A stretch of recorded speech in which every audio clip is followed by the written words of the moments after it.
कांग्रेस नेता रेवंत रेड्डी तेलंगाना के सीएम बने नहीं और उन्होंने बिहार के डीएनए को घटिया बताया है। इस पे विवादित बयान पर क्या कहना चाहेंगे? देखिए, जब आपकी हमारी ये दुर्दशा है कि हम लोग के बच्चों को मजबूरी में बाहर जाकर नौकरी करनी पड़ती है, मजदूरी करनी पड़ती है, धक्के खाने पड़ते हैं, तो जहां आप जाएंगे वहां के लोग आपकी इज्जत तो करेंगे नहीं।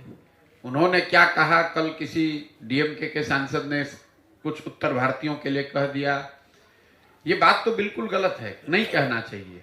लेकिन अगर आप गरीब हैं तो समाज आपको धनी तो बताएगा नहीं, अगर आप अनपढ़ हैं तो आपको विद्वान तो कोई कहेगा नहीं। ये सही बात है कि कोई अगर पढ़ा लिखा नहीं है तो उसको मूर्ख कहना अच्छी बात नहीं है, लेकिन मूर्ख आदमी को कोई विद्वान तो नहीं कह सकता है। हमारे आपके भाई बंधु बाल बच्चे अगर वहां जाकर नौकरी मजदूरी कर रहे हैं तो कहीं ना कहीं तो लोग आप पर हम पर हंसेंगे ही। तो अपनी कमी उन्होंने कहा, उसका पूरी तरीके से उसका क्रिटिसिज्म होना चाहिए, लेकिन साथ साथ में हमको आपको अपना भी अवलोकन करना चाहिए कि अगर हम लोग अपने बच्चों को यही पढ़ा पाते, उनको यही रोजगार मिलता, तो कोई रेवंत रेड्डी की कहां हिम्मत पड़ती कि वो आकर यहां कुछ कर पाए। और जहां तक रेवंत रेड्डी का सवाल है, बिहार के लोगों की बुद्धिमत्ता का सवाल है, तो रेवंत रेड्डी के सर्टिफिकेट की क्या जरूरत है? उनके जो आका के आका होंगे वो भी बिहार के लड़कों से हम ही से सलाह ले रहे हैं।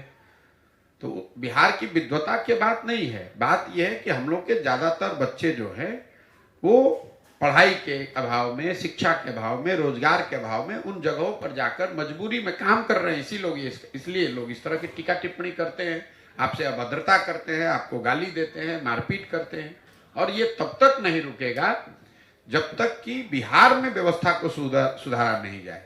आप रेवंत रेड्डी को मना कीजिएगा, कोई तमिलनाडु में कह देगा, तमिलनाडु को मना कीजिएगा, कोई पंजाब में कह देगा। और मीडिया में तो जब बड़े नेता बोलते हैं तो बात आती है, जमीन पर जब आप गए होंगे बिहार से बाहर तो हर जगह लोग कहता है। आप कहीं काम कर रहे हैं तो भी कहता है बिहारी, कहीं रेलवे स्टेशन पर जाइएगा वहां पर भी आपको गाली पड़ती है। लेकिन सबसे दिक्कत दुख की बात यह है कि इतनी गाली सुनकर, इतना बेइज्जत होने के बाद भी बिहार के लोग सुधरने को नहीं तैयार है। तो कैसे नहीं कोई गाली देगा भाई? अगर आप पढ़े लिखे नहीं है तो कोई आपको यही तो कहेगा कि आप मूर्ख हैं। तो ये आपकी भी तो जिम्मेवारी है कि आप उसको बताइए कि आप मूर्ख नहीं हैं, आप पढ़े लिखे हैं, आप अपने बच्चों को पढ़ाइए।